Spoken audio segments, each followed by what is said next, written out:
नमस्कार। भारत के supreme court से एक बहुत ही अहम कानूनी फैसला आया है।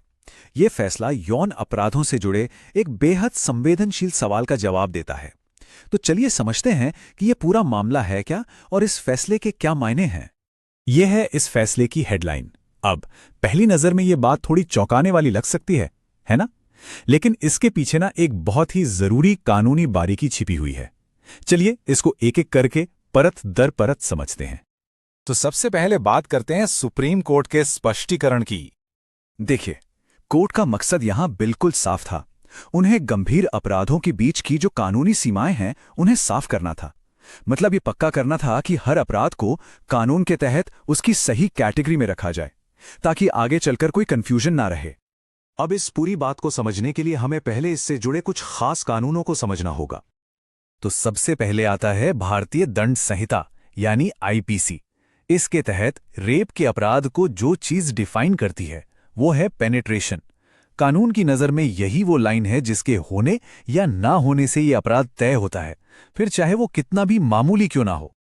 अब अगर पीड़ित नाबालिग है तो मामला आ जाता है पॉक्सो एक्ट के तहत। और दिलचस्प बात यह है कि यहां भी पेनिट्रेटिव सेक्सुअल असॉल्ट के अपराध के लिए वही पेनिट्रेशन वाली शर्त जरूरी है। मतलब दोनों कानूनों में यह बात कॉमन है। और यहीं पर आता है वो पॉइंट जो इस पूरे मामले का सेंटर है। पीओसो एक्ट का सेक्शन 7 एक बिल्कुल अलग अपराध की बात करता है, सेक्सुअल असॉल्ट। ये उन मामलों के लिए है जहां पेनिट्रेशन तो नहीं हुआ, लेकिन सेक्सुअल इरादे से प्राइवेट पार्ट्स को टच किया गया। तो चलिए अब इन दोनों के बीच के फर्क को और साफ साफ समझते हैं।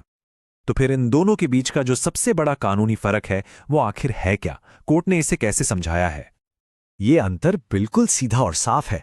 देखिए, एक तरफ है रेप या पेनिट्रेटिव सेक्सुअल असॉल्ट, जिसके लिए पेनिट्रेशन का होना जरूरी है, और दूसरी तरफ है सेक्सुअल असॉल्ट, जिसे बिना पेनिट्रेशन के टच करने से डिफाइन किया गया है। सुप्रीम कोर्ट ने इसी कानूनी लाइन को बिल्कुल साफ कर दिया है। लेकिन कहानी यहीं खत्म नहीं होती। इस मामले में एक और एंगल है जो अपराध की गंभीरता को एकदम से बदल देता है, और वो है एग्रेवेटेड यानी गंभीर अपराध का कॉन्सेप्ट।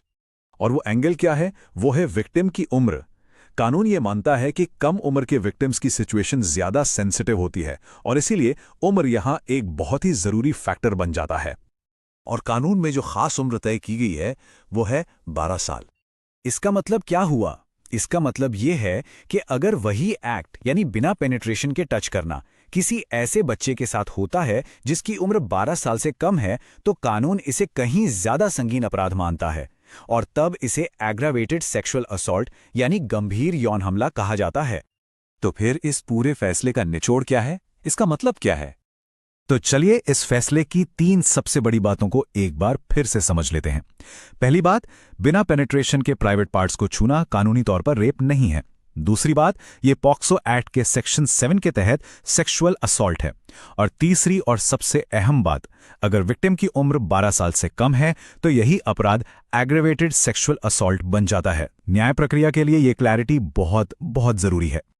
और हां, ये भी जानना जरूरी है कि ये सारी बातें हवा ने नहीं की गईं। ये जो स्पष्टीकरण है ये Lakshman Jangde versus state of Chhattisgarh नाम के एक असल केस की सुनवाई से निकल कर आया है। इसी केस ने कोर्ट को इन परिभाषाओं पर दोबारा सोचने पर मजबूर किया। और ये पूरा मामला हमें एक बहुत बड़े सवाल के सामने लाकर खड़ा कर देता है।